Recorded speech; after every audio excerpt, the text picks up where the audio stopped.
Selamat malam Bu Ella. Hari ini saya akan menceritakan cerita tentang batu menangis. Cerita ini berasal dari Kalimantan Barat. Pada zaman dahulu kala, hiduplah seorang ibu dan anak yang bernama Darmi. Darmi tidak pernah mau membantu ibunya. Setiap kali ibunya meminta bantuan kepada Darmi, Darmi selalu menolaknya dengan alasan takut kulitnya menjadi hitam dan juga tangannya menjadi kotor.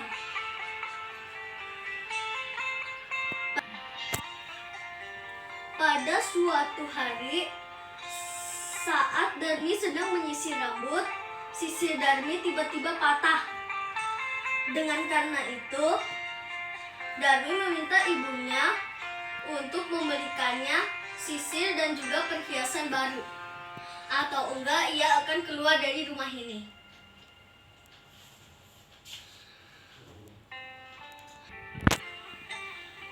Ibunya menjawab, "Baik Darmi, tetapi dengan satu syarat. Kamu harus ikut dengan ibu pergi ke pasar." Dengan gelisah Darmi menjawab, "Ah, ya sudahlah, baiklah."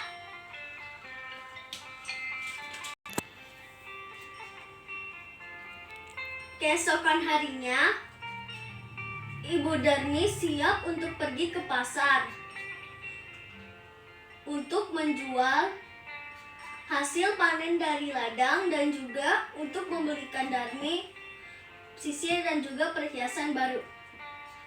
Saat mereka sudah mau sampai di pasar, tiba-tiba Darmi bilang kepada ibunya, "Ibu, nanti kalau sudah sampai di pasar, ibu jangan dekat-dekat dengan aku deh."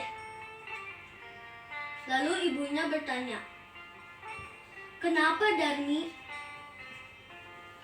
Darmi pun menjawab balik, "Sudahlah, ikuti saja perkataan aku." Ibu Darmi terpaksa harus mengikuti permintaan dari Darmi.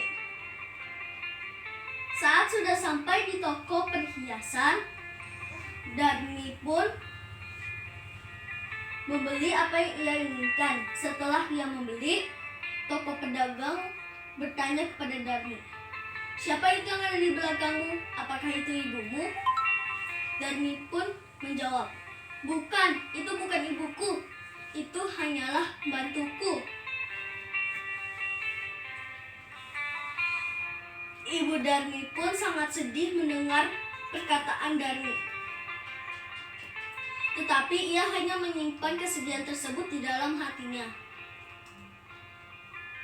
Setelah Darmi dan ibunya membeli perhiasan dan juga untuk membeli sisir dan menjual hasil panennya, mereka pergi untuk pulang ke rumah. Saat mereka sudah mau sampai di rumah, tiba-tiba Darmi bertemu dengan temannya. "Hai Darmi, tumben sekali kamu keluar dari rumahmu. Memangnya sedang lagi ngapain?" Darmi pun menjawab, "Ah, tadi sedang pergi ke pasar untuk membeli perhiasan dan juga sisir baru." "Oh gitu. Lalu itu siapa yang ada di belakangmu?" "Oh itu.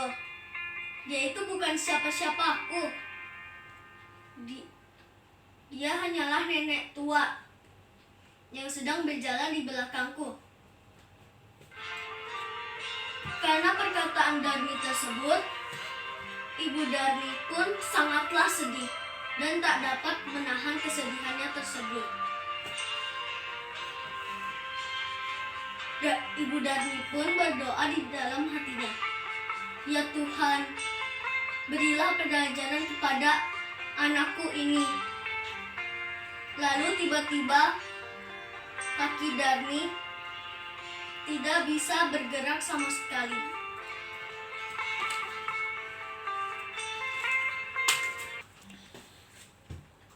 Lalu Darmi pun berteriak, "Ah! Ibu, tolong aku! Kenapa kakiku tidak bisa bergerak?" Darmi pun perlahan-lahan berubah menjadi batu.